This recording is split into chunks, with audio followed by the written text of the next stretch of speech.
Hi,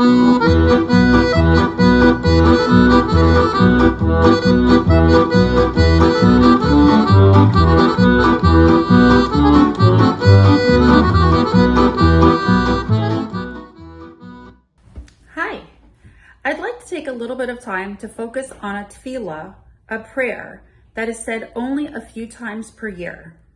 Every Hanukkah and Purim, we recite Al Hanisim multiple times per day. Between the time we wake up and the time we go to sleep, it is possible to repeat this prayer 5 or 6 times. But why? Why did our sages choose to include a prayer declaring thanks for the miracles experienced so many years ago, when we're already commemorating these miracles with our various celebrations and minhagim customs? I believe that the reason for both this tefillah's inclusion and its repetition actually goes back to Parsha Vayera and Avraham's prayers on behalf of Sodom and Gomorrah. In Perek Yud-Fet Pasuk Chaf Gimel, Avraham enters into a series of prayer-filled negotiations with Hashem on behalf of Sodom. He beseeches Hashem and asks, Ha'af tispeh tzadik im rasha? Will you really sweep away the innocent along with the guilty?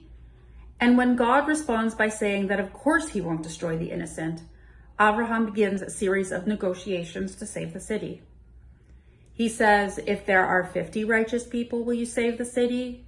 45, 40, and Avraham goes on. You know the story. But in the end, Avraham's prayers are not answered, and Sodom is ultimately destroyed. This idea of being disappointed and frustrated with Hashem stems from the precedent set by Avraham Avinu in this parsha. Avraham protests to Hashem with regards to his decision to destroy Sodom. Rabbi Sachs quotes Rav Shimshon Raphael Hirsch when he asks to whom exactly is Avraham referring when he davened for those 10 righteous people. According to Rabbi Sachs, he was davening for people who were betoch ha'ir, in the middle of the city, challenging the sinners and trying to bring positive change into their society. Okay, so why is all of this important? Rav Avram Shor, in his Sefer Nitza HaParsha, explains that these protests were actually the first time that the Torah uses the language of prayer, tefillah, with regards to a conversation with Hashem. And the tefillah that Avraham speaks is not on his own behalf or on behalf of anyone in his family, but rather he speaks to God on behalf of others, and in this case, complete strangers. This helps us to understand that the purpose of tefillah is to care and advocate for others each and every day. But as we said before, Avraham's tefillah is not answered. His conversation with God seems to go unheeded because Sodom is destroyed. So how does any of this help us understand both the importance of davening in general and the repetition of Al Hanisim more specifically? From Avraham's tefillah to Hashem, we learn that even when it feels like our prayers aren't being answered, Hashem has both heard our prayers and banked them for future use. And ultimately, we have no idea what the cosmic impact of our tefillah will be in the future.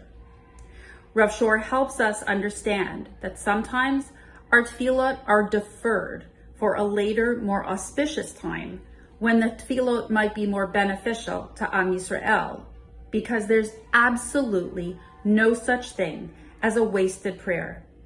Every heartfelt prayer that is offered to Hashem is heard and fulfilled or deposited for later use.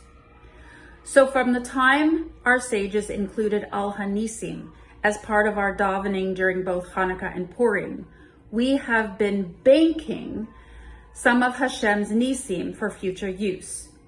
And the future use came rushing at us on the morning of October 8th, 2023, when Israel was forced into a war for our Am Yisrael's very existence. From that day forward, we experienced miracle after miracle, ness after ness, because Hashem had our banked tefillah to use. So this year, as you recite Al Hanisim, or any other prayer for that matter, don't worry if your tefillah aren't immediately answered, because Hashem just might be banking them for future use. Chag Sameach.